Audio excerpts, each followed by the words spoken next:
ಮಾಡಬೇಕು ಸೈಲೆಂಟು, ನಡೆಯೋದಿಲ್ಲ ಯಾರ ಕಾಮೆಂಟು.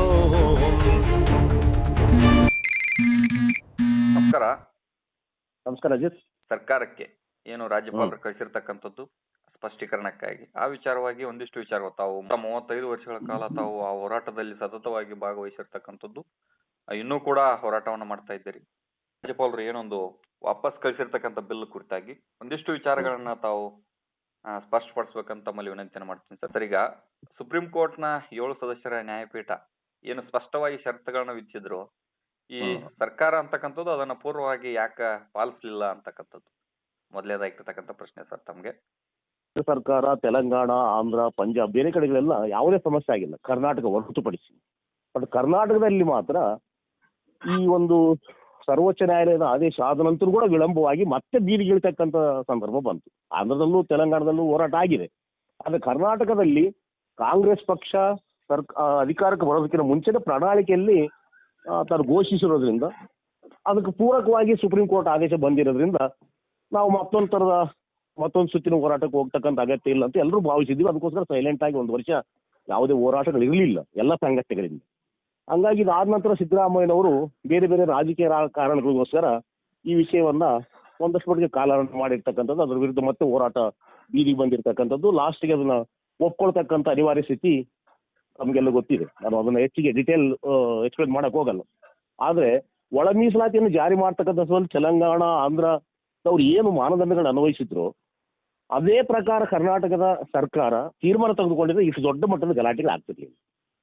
ವಿಶೇಷವಾಗಿ ಅಲೆಮಾರಿಗಳಿಗೆ 1% ಕೊಡಬೇಕನ್ನೋದು, ಅಥವಾ ಮಾದಿಗರಲ್ಲೋ ಚಲವಾದಿಗಳಲ್ಲೋ ಅಥವಾ ತತ್ಸಬಲ್ ಸಮುದಾಯಗಳ ಜೊತೆಗೆ ಸೇರಿಸಿದ್ರೆ ಅವ್ರ ಅಭಿವೃದ್ಧಿ ಆಗಂಗಿಲ್ಲ ಅನ್ನೋ ಕಾರಣಕ್ಕೋಸ್ಕರ ಮಾದಿಗರಲ್ಲೇ ಮಾದಿಗರಾಗಿರ್ತಕ್ಕಂಥ, ಚಲವಾದಿಗಳಲ್ಲಿ ನಿಕೃಷ್ಟವಾಗಿರ್ತಕ್ಕಂಥ ಸಣ್ಣ ಪುಟ್ಟ ಸಮುದಾಯಗಳು ಕೂಡ ಕನ್ಸಿಡರ್ ಮಾಡಬೇಕು, ಅವರಿಗೆ ಸಾಮಾಜಿಕ ಪ್ರಾತಿನಿಧ್ಯ ಸಿಗಬೇಕು, ಅವ್ರ ಪಂಚಾಯತ್ ಮೆಂಬರ್ಗಳಾಗಿಲ್ಲ, ಸ್ಕೂಲ್ ಮೆಟ್ಲು ಹತ್ತಿಲ್ಲ ಅನ್ನೋ ಎಲ್ಲ ಒಂದು ಆಳವಾಗಿರ್ತಕ್ಕಂಥ ಅಧ್ಯಯನದ ಮೂಲಕ ಬಂದಿರತಕ್ಕಂಥ ಅನುಭವವನ್ನ ಸಿದ್ದರಾಮಯ್ಯನವರು ಅರ್ಥ ಮಾಡಿಕೊಂಡು ಬಗೆಹರಿಸಿದ್ರೆ ಈ ಸಮಸ್ಯೆ ಇರ್ತಿಲ್ಲ. ತೆಲಂಗಾಣದಲ್ಲಿ ಈಗಾಗಲೇ ಬಡ್ತಿಯಲ್ಲಿ ಮೀಸಲಾತಿ ಕೊಟ್ಟಿದ್ದಾರೆ, ಬ್ಯಾಕ್ಲಾಗಲ್ಲೂ ಕೊಟ್ಟಿದ್ದಾರೆ, ಮತ್ತು ನೇಮಕಾತಿಗಳಲ್ಲೂ ಕೊಟ್ಟಿದ್ದಾರೆ. ಅದನ್ನೇ ಯಥಾವತ್ತಾಗಿ ಇಲ್ಲಿ ಮಾಡಿದ್ರೆ ಸಮಸ್ಯೆ ಏನಂತಂದ್ರೆ ಇಲ್ಲಿ ಆಂಧ್ರಕ್ಕಿಂತ ಒಂದು ವಿಭಿನ್ನವಾಗಿರ್ತಕ್ಕಂಥ ಪರಿಸ್ಥಿತಿ ಇದೆ. ಆಂಧ್ರ ಪ್ರದೇಶದಲ್ಲಿ, ಮಹಾರಾಷ್ಟ್ರದಲ್ಲಿ, ಇಡೀ ದೇಶದ ಎಲ್ಲ ರಾಜ್ಯಗಳಲ್ಲಿ ಈ ಸ್ಪೃಶ್ಯ ಸಮುದಾಯಗಳು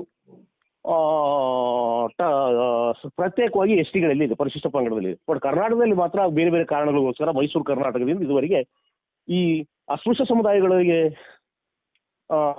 ಇನ್ವಾಲ್ವ್ ಆಗಿರೋದ್ರಿಂದ ಅಥವಾ ಸೇರ್ಪಡೆ ಆಗಿರೋದ್ರಿಂದ ಕೆಲವಷ್ಟು ಮಟ್ಟಿಗೆ ಅವರು ಆರ್ಥಿಕವಾಗಿರ್ತಕ್ಕಂಥ ಪ್ರಗತಿಯಲ್ಲಿ ಅಥವಾ ನಮಗಿಂತ ವಿಭಿನ್ನವಾಗಿರ್ತಕ್ಕಂಥ ಸಂಸ್ಕೃತಿ ಹೊಂದಿರತಕ್ಕಂಥದ್ದು ಮತ್ತು ವ್ಯಕ್ತಿಗತವಾಗಿ ಒಂದು ಚಿಕ್ಕ ಕಮ್ಯುನಿಟಿ ಆಗಿದ್ರು ಕೂಡ ಆರ್ಥಿಕವಾಗಿರ್ತಕ್ಕಂಥ ಸವಲತ್ತುಗಳು ಪಡ್ಕೊಳ್ಳೋದ್ರಲ್ಲಿ ಅಥವಾ ಶೈಕ್ಷಣಿಕವಾಗಿರ್ತಕ್ಕಂಥ ಅವಕಾಶಗಳು ಪಡ್ಕೊಳ್ಳೋದು ಒಂದಷ್ಟು ಮಟ್ಟಿಗೆ ನಮಗಿಂತ ಮುಂದಿದೆ.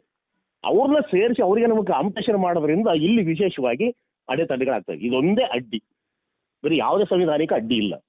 ಅಂದರೆ ಸಿದ್ದರಾಮಯ್ಯನವರು ಅಥವಾ ಕರ್ನಾಟಕ ಸರ್ಕಾರ, ಕಾಂಗ್ರೆಸ್ ಸರ್ಕಾರ ಮತ್ತು ಬಿಜೆಪಿ ಸರ್ಕಾರಗಳು ಕೂಡ ವೋಟ್ ಬ್ಯಾಂಕ್ ಆಗಿ ಒಳ ಮೀಸಲಾತಿ ನೋಡಿದ್ರಿಂದ ಈ ಸಮಸ್ಯೆ ಉದ್ಭವ ಆಗಿದೆ. ಅದಕ್ಕೋಸ್ಕರ ನಾನು ಈಗಲೂ ಹೇಳ್ತಾ ಇದ್ದೀವಿ, ಒಳ ಮೀಸಲಾತಿ ವಿಚಾರವನ್ನು ನೀವು ನಿಷ್ಪಕ್ಷಪಾತವಾಗಿ ಒಪ್ಪಿದ್ದೀರ. ನಮ್ಮ ಹೋರಾಟಗಳಿಂದ 35 ವರ್ಷದ ಹೋರಾಟ ಇದನ್ನೇ ಕಲಿಸಿದ್ದು. ಆಂಧ್ರದಲ್ಲಿ, ತೆಲಂಗಾಣದಲ್ಲಿ ಭುಗಿಲೆದ್ದಿರ್ತಕ್ಕಂಥ ಹೋರಾಟ, ಇಡೀ ಆಡಳಿತ ವ್ಯವಸ್ಥೆಯನ್ನೇ ನಿರ್ಬಂಧಿಸಿರ್ತಕ್ಕಂಥ ಹೋರಾಟ, ಸಾಮಾಜಿಕ ನ್ಯಾಯ ಅನ್ನೋದು ಏನು ಅನ್ನೋದನ್ನು ಮಾದಿಗರು ಕರ್ನಾಟಕದಲ್ಲಿ ಮುಂಚೂಣಲ್ಲಿ ನಿಂತು ಹೇಳಿದ್ದಾರೆ. ಇದು ಮಾದಿಗರ ಹೋರಾಟ ಅಲ್ಲ, ಮಾನವ ಹಕ್ಕುಗಳ ಹೋರಾಟ. ಈ ಮಾನವ ಹಕ್ಕುಗಳ ಹೋರಾಟ ಇವತ್ತು ಇಡೀ ರಾಜ್ಯದ ಎಲ್ಲ ಸಮುದಾಯಗಳ ಅಪ್ಲೈ ಆಗ್ತದೆ. ಪರಿಶಿಷ್ಟ ಜಾತಿ ಅಥವಾ ಒಲೆ ಮಾದಿಗರಷ್ಟೇ ಒಳ ಮೀಸಲಾತಿಗೋಸ್ಕರ ನಾವು ಹೋರಾಟ ಮಾಡ್ತೀವಿ ಅನ್ನೋದು ಬಿಟ್ಟು ಇವತ್ತು ಪರಿಶಿಷ್ಟ ಪಂಗಡದಲ್ಲೂ ಒಳ ಮೀಸಲಾತಿ ಆಗಬೇಕು, ಒಕ್ಕಲಿಗರಲ್ಲೂ ಬೇರೆ ಬೇರೆ ಥರದ ಸಮುದಾಯಗಳಿದೆ, ಲಿಂಗಾಯತರಲ್ಲೂ ಬೇರೆ ಬೇರೆ ಸಮುದಾಯಗಳಿದೆ, ಕುರುಬರಲ್ಲೂ ಬೇರೆ ಬೇರೆ ಸಮುದಾಯಗಳಿದೆ. ಈ ಥರ ಬುಡಕಟ್ಟು ಸಮಾಜಗಳಿಗೆ ಅಥವಾ ಅತ್ಯಂತ ನಿಕೃಷ್ಟವಾಗಿರ್ತಕ್ಕಂಥ ಸಮುದಾಯಗಳಿಗೆ ಮೀಸಲಾತಿ ಹಂಚಿಕೆ ಆಗಬೇಕು, ಕಟ್ಟ ಕಡೆಯ ಸಮುದಾಯಗಳು ಸಿಗಬೇಕನ್ನೋ ವ್ಯಾಖ್ಯಾನವನ್ನು ಮಾದಿಗರು ಮುಂದೆ ನಿಂತು ಮಾಡಿಸಿದ್ದಾರೆ.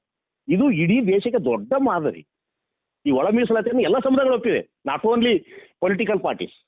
ಹಂಗಾಗಿ ಇದನ್ನು ವಿಳಂಬ ಮಾಡಲಾರ್ದೇ ಬಗೆಹರಿಸ್ತಕ್ಕಂಥ ಒಂದು ಅವಕಾಶ ಸಿದ್ದರಾಮಯ್ಯನವ್ರಿಗೆ ಇತ್ತು. ಯಾಕಂದರೆ ಹಿಂದ ನಾಯಕರು, ನ್ಯಾಯವಾದಿಗಳು ಮತ್ತು ನಿಷ್ಠುರವಾದಿಗಳು ಎಲ್ಲ ಸಮುದಾಯಗಳನ್ನ ಒಂದೇ ತಕ್ಕಡಿಯಲ್ಲಿ ತೂಗಲಿಕ್ಕೆ ಅಥವಾ ಐಕ್ಯ ಮಾಡಿಕೊಂಡು ರಾಜ್ಯಾಧಿಕಾರವನ್ನು ಪಡಲಿಕ್ಕೆ ಮುಂದೆ ಹೋಗ್ತೀನಿ ಅಂತ ಬಾಬಾ ಸಾಹೇಬ್ರನ್ನು ಮುಂದಿಟ್ಕೊಂಡು ಮಾತಾಡ್ತಕ್ಕಂಥ ವಿಧಾನವನ್ನು ನಾವು ಭಾಳಷ್ಟು ಅಟ್ರಾಕ್ಟ್ ಆಗಿ ಆ ವಿಷಯವನ್ನು ನಾವು ಕನ್ವಿನ್ಸ್ ಆಗಿದ್ವಿ.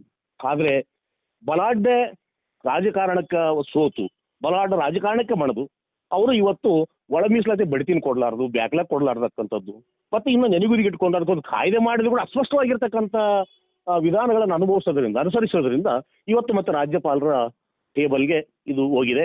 ಈಗಲೂ ಕೂಡ ಸಮಯ ಮೀರಿಲ್ಲ. ದಯವಿಟ್ಟು ಸಿದ್ದರಾಮಯ್ಯನವರು ಅಥವಾ ಕರ್ನಾಟಕ ಸರ್ಕಾರ ಎಲ್ಲರೂ ಒಟ್ಟಿಗೆ ಕೂತು ಸಾಮಾಜಿಕ ನ್ಯಾಯ ಎಲ್ಲಿದೆ ಅಥವಾ ಮೀಸಲಾತಿ ಎಲ್ಲಿದೆ ಅಲ್ಲೆಲ್ಲನೂ ಒಳ ಮೀಸಲಾತಿ ಕೊಡಬೇಕು.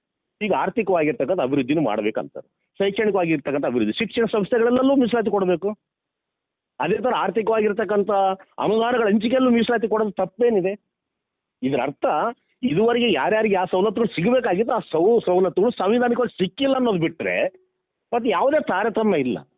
ಹಂಗಾಗಿ ಒಳ ಮೀಸಲಾತಿಗೆ ಸರ್ವೋಚ್ಚ ನ್ಯಾಯಾಲಯ ನೀಡಿದ ಆದೇಶ ನಂತರ ಕೂಡ ಮತ್ತೊಂದು ಸಂಘರ್ಷ, ಮತ್ತೊಂದು ಬೀದಿ ಹೋರಾಟ ಮಾಡಬೇಕಂದ್ರೆ ಇದು ಎಷ್ಟರ ಮಟ್ಟಿಗೆ ಸರಿ, ಎಷ್ಟರ ಮಟ್ಟಿಗೆ ಇದು ಜನ ಸ್ವೀಕರಿಸ್ತಾರನ್ನೋ ಒಂದು ಸಹಜವಾಗಿರ್ತಕ್ಕಂಥ ಒಂದು ಸಹನೆ ಅಥವಾ ಸಹಜವಾಗಿರ್ತಕ್ಕಂಥ ಒಂದು ಆಲೋಚನೆ ಈ ಸರ್ಕಾರಕ್ಕೆ ಇರಬೇಕಾಗಿತ್ತು. ಅದಕ್ಕೋಸ್ಕರ ಜನವರಿ 26 ನಂತರ ಈ ರಾಜ್ಯದಲ್ಲಿ ಮತ್ತೊಂದು ರೀತಿಯ ಒಂದು ಸಂಚಲನ ಕ್ರಿಯೇಟ್ ಆಗ್ತದೆ.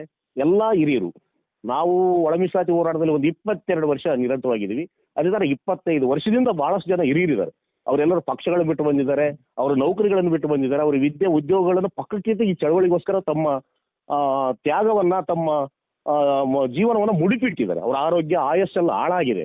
ಹಂಗಾಗಿ ಈ ಹಿನ್ನೆಲೆಯಲ್ಲಿ ಇದನ್ನು ಮತ್ತೆ ಮುಂದುವರಿಸಲಾರ್ದಾನೆ ಮತ್ತೊಂದು ತಲೆಮಾರಿಗೆ ಈ ವರ್ಗೀಕರಣದ ಹೋರಾಟವನ್ನು ವಿಸ್ತರಿಸಲಾರ್ದಾನೆ ಇಲ್ಲಿಗೆ ಸುಖ್ಯಾಂತಗೊಳಿಸ್ತಕ್ಕಂಥ ಬಹುತೇಕ ಅವಕಾಶಗಳು ಈ ಸರ್ಕಾರಕ್ಕಿದೆ. ಆ ಅವಕಾಶಗಳನ್ನು ಸಮರ್ಪಕವಾಗಿ ಪೂರೈಸಿದರೆ ಖಂಡಿತ ಮತ್ತೊಂದು ರೀತಿಯ ಹೋರಾಟ ಅಥವಾ ಮತ್ತೊಂದು ರೀತಿಯ ರಾಜಕೀಯ.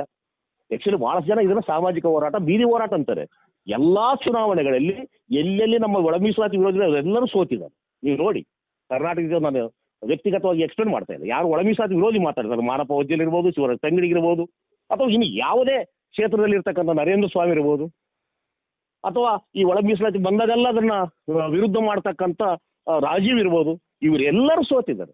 ಅಂದ್ರೆ ಅದರರ್ಥ ಮಾದಿಗರು ರಾಜಕೀಯವಾಗಿ ಅತ್ಯಂತ ಚಾಣಾಕ್ಷರು, ಅತ್ಯಂತ ಜಾಗೃತಿಯನ್ನು ಉಳ್ಳವರು ಅನ್ನೋದನ್ನು ಮಾತ್ರ ಸಾಬೀತಾಗಿದೆ. ಆದರೆ ಇದ್ರ ಪರವಾಗಿ ಇದರಲ್ಲಿ ಈ ಸಮುದಾಯದ ಓಟಿಂದರೆ ಅಥವಾ ಈ ಸಮುದಾಯದ ಋಣ ತೀರಿಸಬೇಕಾಗಿರ್ತಕ್ಕಂಥ ಸಚಿವರು ಇನ್ನಷ್ಟು ಹೆಚ್ಚು ಸಕ್ರಿಯವಾಗಿ ಮಾತಾಡೋದಕ್ಕೋಸ್ಕರ ಈ ಚಳುವಳಿ ಮೇನ್ ಸ್ತರಕ್ಕೆ ಅಥವಾ ಒಂದು ದೊಡ್ಡ ಮಟ್ಟದ ಮೇಲ್ರಚನೆಯಲ್ಲಿ ಇವತ್ತು ಪ್ರಚಾರ ಆಗಲಿಕ್ಕೆ ಒಂದಷ್ಟು ತೊಡಕುಗಳಿದೆ.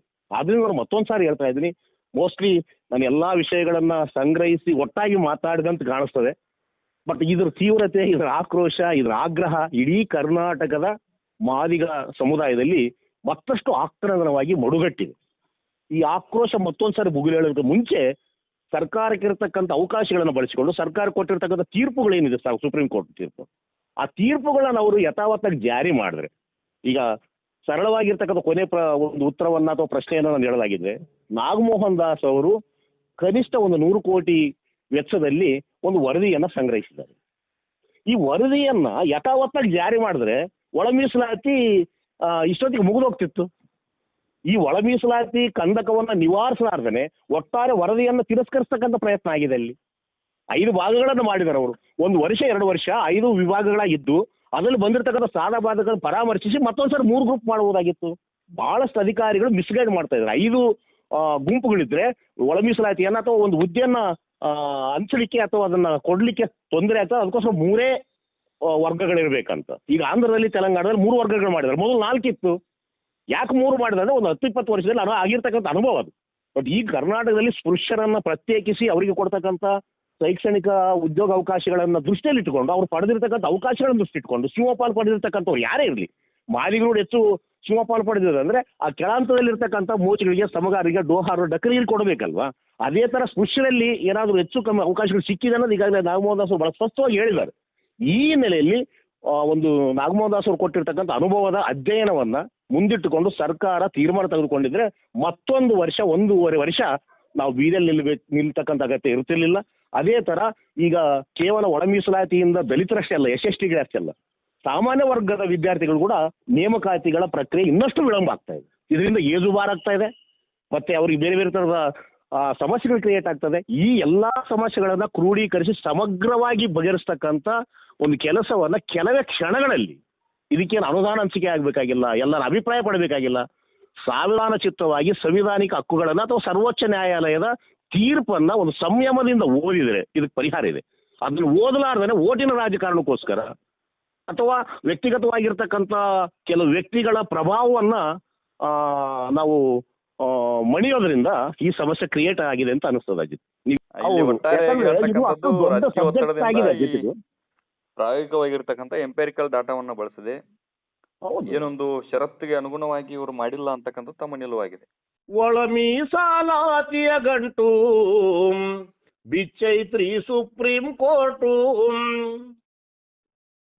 ಏಳೈತ್ರಿ ರಾಜ್ಯದ ದಂಟು, ಜಾರಿ ಮಾಡಬೇಕ್ರಿ ಸೈಲೆಂಟು, ಜಾರಿ ಮಾಡಬೇಕ್ರು ಸೈಲೆಂಟು, ಜಾರಿ ಮಾಡಬೇಕ್ರಿ ಸೈಲೆಂಟು, ನಡೆಯೋದಿಲ್ಲ ಯಾರ ಕಮೆಂಟು. ಓ ನಮ್ಮ ನಾಡಿನ ಒಡೆಯ ಕೇಳ್ರಿ ನಮ್ಮ ಜನಗಳ ಕಥೆಯ, ಸಾಕು ಮಾಡಿ ಸುಳ್ಳಿನ ಕಥೆಯ, ಸಾಕು ಮಾಡ್ರಿ ಮೋಸದ ಕಥೆಯ, ಜಾರಿ ಮಾಡ್ರಿ ಮೀಸಲಾತಿಯ. ಓ ನಮ್ಮ ನಾಡಿನ ಒಡೆಯ ಕೇಳ್ರಿ ನಮ್ಮ ಜನಗಳ ಕಥೆಯ. ಒಳ ಮೀಸಲಾತಿಯ ಗಂಟು ಬಿಚ್ಚೈತ್ರಿ ಸುಪ್ರೀಂ ಕೋರ್ಟು, ಬೆಳಗಾವಿಯಲ್ಲಿ ಬೆತ್ತದ ಏಟು, ಹುಬ್ಬಳ್ಳಿಯಲ್ಲಿ ಸತ್ತಾರ 8, ಬಿಚ್ಚಬೇಕ್ರಿ ಮೀಸಲಾತಿ ಗಂಟು, ತಪ್ಪಿದರೆ ಅಪಾಯ ಉಂಟು. ನಡೆದಾದ್ರಿ ರಾಜ್ಯದ ತುಂಬ, ನಡೆದಾದ್ರಿ ರಾಜ್ಯದ ತುಂಬ, ತಪ್ಪಿದರೆ ನಿಮ್ಮ ತಲೆ ದಂಡ. ಓ ನಮ್ಮ ನಾಡಿನ ಒಡೆಯ ಕೇಳ್ರಿ ನಮ್ಮ ಜನಗಳ ಕಥೆಯ. ನಮ್ಮಂಥವ್ರಾದ್ರೂ ಗೌರವಯುತವಾಗಿ ಸ್ವಾಭಿಮಾನದ ಹೋರಾಟವನ್ನು ಮಾದಿಗರು ಮಾಡಿದರೆ ಇಡೀ 101 ಮತ್ತು +51 ಜಾತಿಗಳಿಗೆ ಮತ್ತೆ ಹಿಂದುಳಿದ ವರ್ಗದಲ್ಲಿರ್ತಕ್ಕಂಥ ಸಣ್ಣ ಪುಟ್ಟ ಸಮುದಾಯಗಳಿಗೆ ಒಂದು ದೊಡ್ಡ ದಿಕ್ಸೂಚಿಯಾಗಿದೆ ಈ ಮಾದಿಗರ ಹೋರಾಟ. ಇದು ಮಾನವ ಹಕ್ಕುಗಳ ಹೋರಾಟ ಅಂತ ಮತ್ತೊಂದು ಸಾರಿ ಹೇಳಲಿಕ್ಕೆ ಬಯಸ್ತೀನಿ Ajith. Yes yes, thank you sir. ತಮ್ಮೆಲ್ಲ ಮಾಹಿತಿಗೆ ಧನ್ಯವಾದಗಳು ಸರ್. Thank you. ನಮಸ್ಕಾರ. ದ ವಾಯ್ಸ್ ಆಫ್ ಮಾದಿಗ, ನಿಮ್ಮಿಂದ ನಿಮಗಾಗಿ, ಸತ್ಯದ ಪರವಾಗಿ, ಸಮಾನತೆಯ ಹಾದಿಯಲ್ಲಿ.